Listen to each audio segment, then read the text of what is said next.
This is huge. Meghan Markle has just lost her most powerful ally in the British mainstream media, woke ITV. Specifically, two of her slavishly Goebbels-like propagandists over many, many years, Charlene White and the royal editor Chris Shipp, who you'll know has interviewed Harry in the past. And this is because the decision to go public with the most private aspects of their trip over the summer to Europe and the United Kingdom is just impossible to defend. Intellectually, there is no argument to say you're going to continue to brief us about the need for protection, about the reason that we're not releasing pictures with the king is all because of privacy. We're so paranoid of terror attacks and security scares and the paparazzi that we're literally going to provide via our own social media and the mainstream media signposts of our exact locations. So royal YouTube sensation, according to Taz, has been rumbling this scam all week. She is going to reveal what she has found out very shortly. But first, Tash, I just want to show you the moment because, you know, when it comes to Charlene White and Chris Shipp, they have defended the Indefensible over many, many years. And they have lost their relationship with William and Catherine. Remember, on this flop show, Talking Royals, which no one watches, they even decided to give up details of Prince George's security details at his school to try and prove some sick type of point. So they have been like the staunchest of allies for so many years. But it was the sharing of the family holiday pictures which made them turn. Specifically, Charlene White. She is the host of Loose Women in the UK. That's like the I guess the sort View. of the view equivalent, isn't it? That's what it's like. And it's equally hard left wing. And as I say, she always defends Prince Harry and Meghan Markle until now. Watch this. Have a picture of what could be their local restaurant. Is that a safe thing to do, Lizzie? It was interesting, wasn't it? The other photograph that really caught people's eye was Althorpe, which is where Diana was laid to rest in the middle of the lake there. And Harry and Archie are both carrying bouquets. And I thought how hard they have worked to protect their privacy around the trip to the UK, and then to post those series of photos, are they almost sort of invading their own privacy? Oh, is that posing question? You know how I feel about them in privacy. Yeah. I would say they're at the resting place of his mum. And I don't really see, I mean, people have to assume that he will go there on occasion and has done over the years. The picture in Portugal, that is very much showing where they've been on holiday. And a lot of the papers have talked about them possibly having bought a holiday home. It's almost giving an idea of exactly where in Europe, where in Portugal they frequent. Yeah, and I'd say when it comes to privacy, if they have bought a holiday home and you are able to reverse Google search that image of that restaurant, then that's probably the mistake. Yeah. Well, if you're worried about your privacy, don't share where that restaurant was.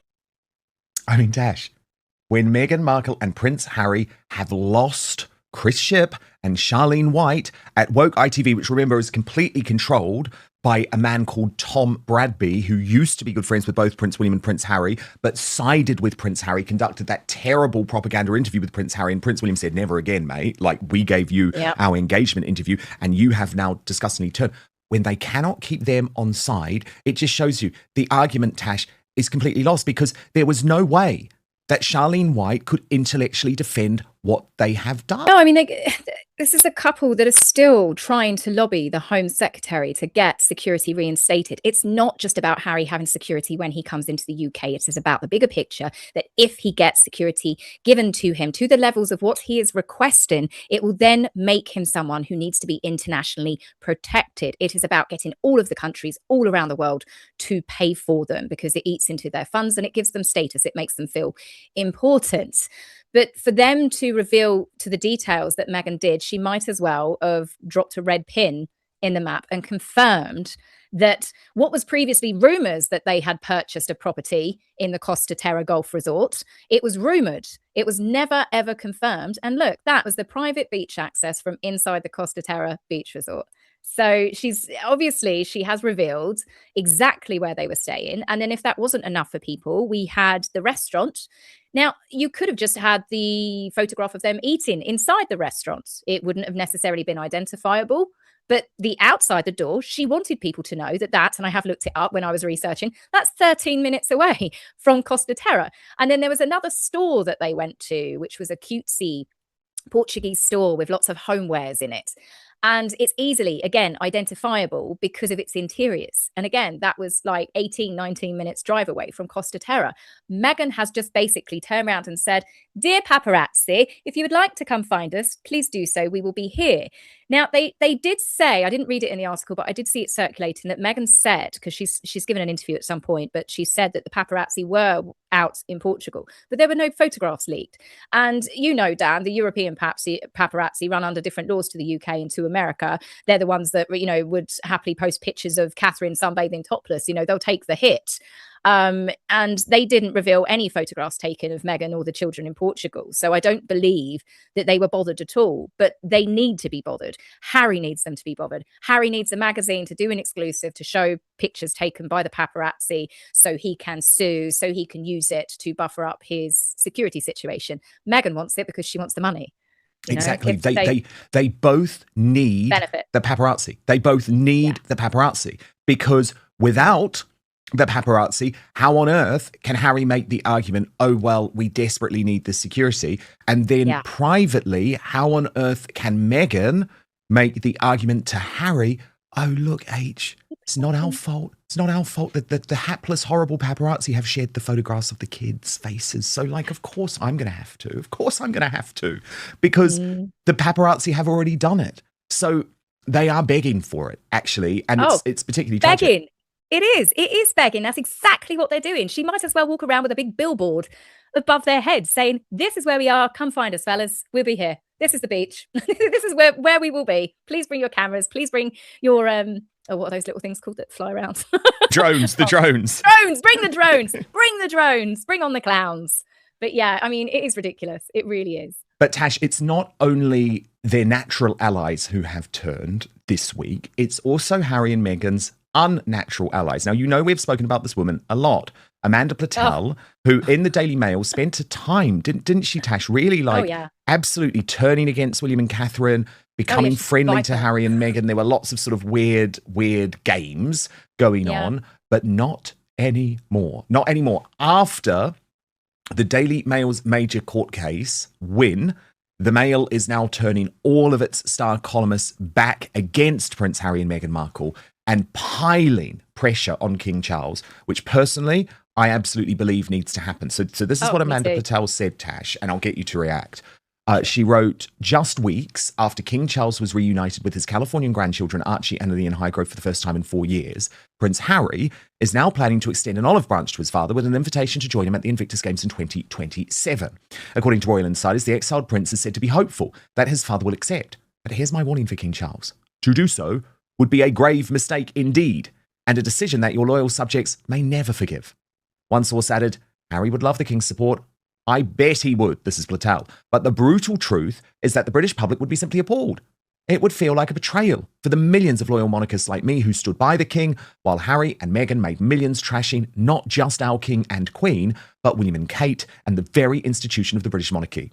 The Invictus invitation is not an olive branch. For Harry to dress it up as such is a cynical ploy for his own gain, which sees him fall even lower in our already low expectations of the dim-witted prince. I can see Harry's plea for what it really is. Not a genuine appeal for father and son to reunite to celebrate his Invictus Games together, but another squalid attempt to promote his and Meghan's profile. After all, as we say in the media world, let's look at the optics. And Tash, we've obviously been very tough on Amanda Platel, and it is weird to flip-flop so much, right? Because let's just be honest, the fundamentals of this story, Tash, have never changed, okay? So the flip-flopping is weird. At the same time, the line that really got me in this column, because I maybe hadn't looked at it this way before, Tash, but I think she's completely right, is to say, hey, Charles, hey, King, we were there for you, mate. You know, we stood by you.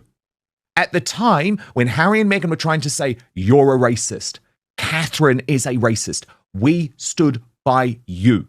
And we didn't give in to the hysteria. And I'm not talking about us in the media, Tash, or you even in the independent media space. I'm talking about us as subjects of the king. Yeah. We stood by you.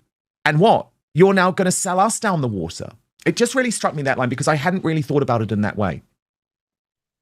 Yeah, I mean, I don't want to say the sentence. I agree with Amanda Platel, okay? It's very hard to say, Dan. But She is right. I mean, this is obviously Harry putting it out into the media. This isn't Harry. If he really cared and he wanted his father with him, he would have asked his father privately. Harry has shown that this is all about ulterior motives. He's done this publicly to paint his father into a corner. So the king is going to look bad if he doesn't go. But I don't think the king will care.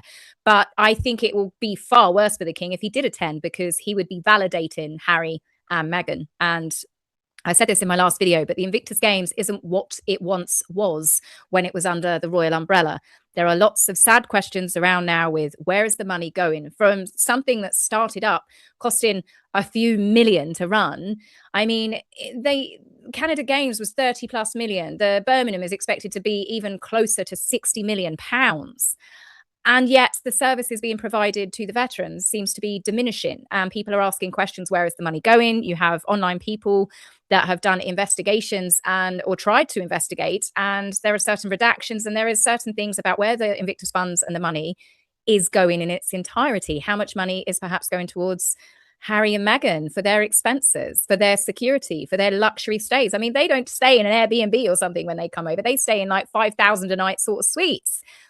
And because of that, it's making people believe that perhaps Harry and Meghan are also dipping into Invictus. And whilst these questions remain unanswered, and there are lots of concerns with even big sponsors pulling out of backing the Invictus Games, the king can't touch this. He can't touch it just for Harry and Meghan, but he can't touch for the Invictus Games. There seems to be something somewhat, in my opinion, a little bit untoward to do with the finances, because why would they hide anything? Why would it be hidden if it was genuine? It's been long out of the royal umbrella protection. All of the original people that originally built it have all left. There was lots of rumours circulating that Dominic Reed quit because he wasn't happy in the direction it was going, basically being the Harry and Meghan Markle show, well, the Meghan Markle show, as it were. And he apparently wasn't happy when Harry stood on stage and collected the Pat Tillman Award. He thought it was a mistake. Harry has collected accolades. He's called himself the inventor of the games. Harry has turned the Invictus Games into something that it was never meant to be. And it is sad, because I think it was brilliant when it first started. And veterans need more support now than ever before.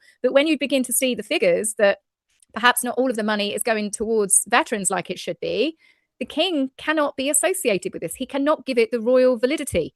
He cannot basically stand alongside his son and say, I support the Invictus the way that it is. I support Harry. I support Meghan, because he might as well just torch the monarchy down if he does, after everything that Harry and Meghan have done, not just to the Invictus, but to the royal family, but even to this country. They were part of a big race baiting movement when it was still so sensitive in this country after the whole George Floyd thing with Black Lives Matters. Harry and Meghan were part of that. They were part of race baiting in the Commonwealth because of their accusations that they tried to level, calling the Queen's Commonwealth, talking about, the racism that is still inside the British Empire 2.0. That cannot be forgotten, and it shouldn't be. So I hope the king does steer well clear of it. It's sad for the veterans, but then the king is the head of the armed forces and he supports the veterans and serving military in many, many different ways already. Very, very well said, Tash. The other thing just to pick up on is that they're no longer going to get away with governments paying for these security costs, because there's been quite a big scandal in Canada this week in regards to the national broadcaster CBC, which is left-wing, so you would usually assume that they would be on the side of Prince Harry and Meghan, really pushing the Canadian government into revealing the security costs for Prince Harry's visit to the country. And unbelievably, Tash, he topped all internationally protected people, including the Obamas and the Clintons. So the government of Canada really didn't want to release this information, but they had to in the end. And this was the CBC report. Canadian taxpayers spent more to protect Prince Harry over 5 years during his visits to Canada than any other internationally protected person over the same period, CBC News has learned.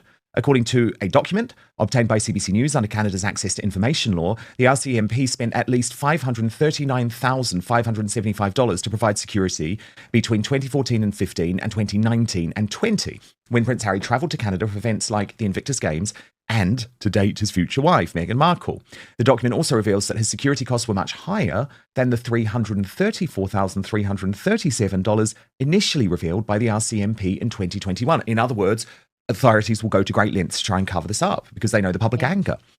The cost to protect Prince Harry and later his wife accounted for around 10% of the over $5.2 million spent during that period to provide security to more than 100 internationally protected persons who visited Canada. The two-page list also provides a rare glimpse into the secretive world of taxpayer-funded security for a select group of people who qualify as internationally protected persons.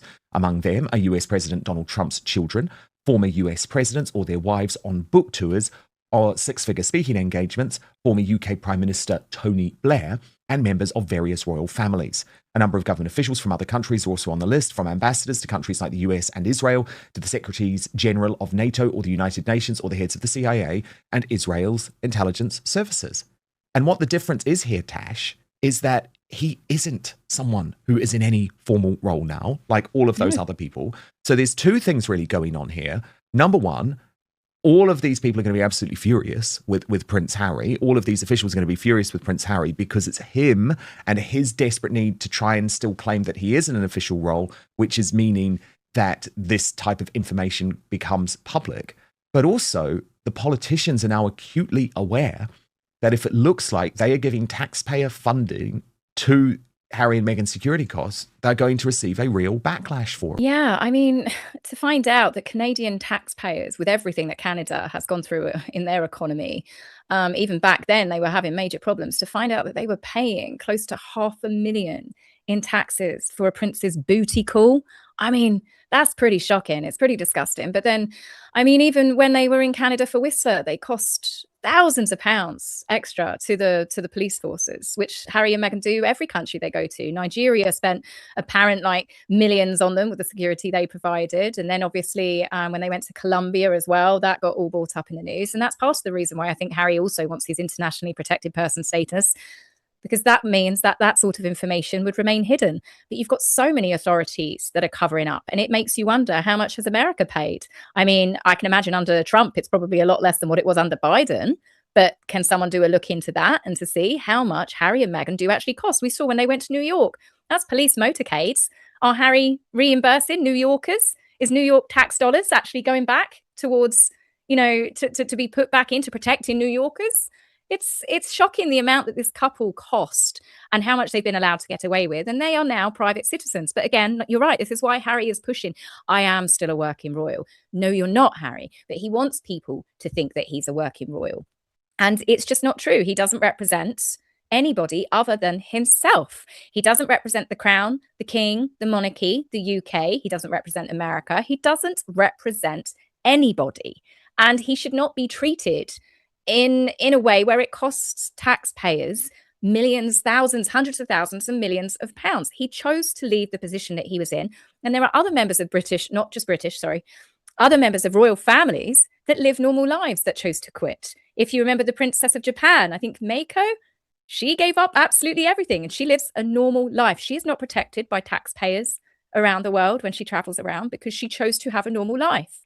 Harry and Meghan are taking the absolute piss, but it's about time that people stop giving in to them. And that's another reason why the king must steer clear, because every time that he does, as I said, if he has a private meeting with his family, that's different. But to go to something as public as the Invictus Games to stand by his son, he is giving them validity for officials to protect him, for taxpayers to have to protect him. And I just don't think, outside paying for their own private protection, they do not need all of these extra additional costs being spent on them. They are multimillionaires. How much of that they've got left by the way they spend, I don't care. It's not my problem. But I do not want our taxes or anybody's taxes really going towards a couple of the most privileged, ungrateful people. Not because I dislike them personally, but because they've got no reason for taxpayers' money to be spent on them when they can pay for their own private security the same as every other celebrity in the world does.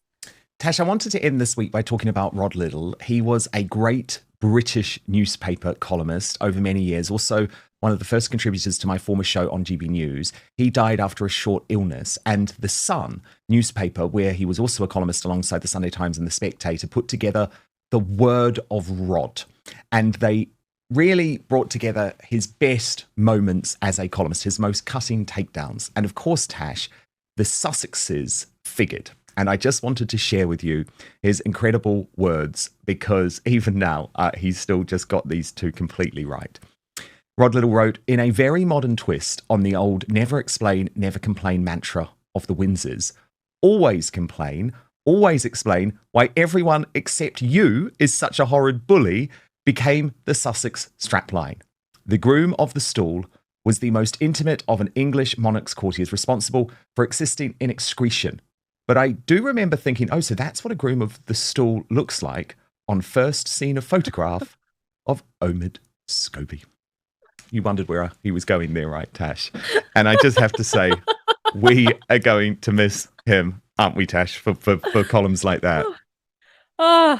It's just that sort of sense of humour and quick wit. You know, the many people in the media have tried to squish people with a sense of humour, haven't they, over the years? But you just being that witty. But yeah, I can't say I disagree with that.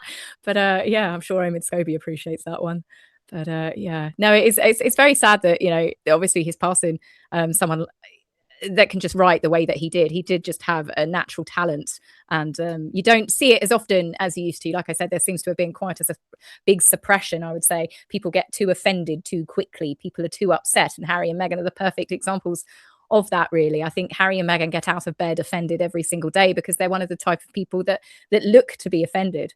But I personally think we're all offended of the sight of them these days. So.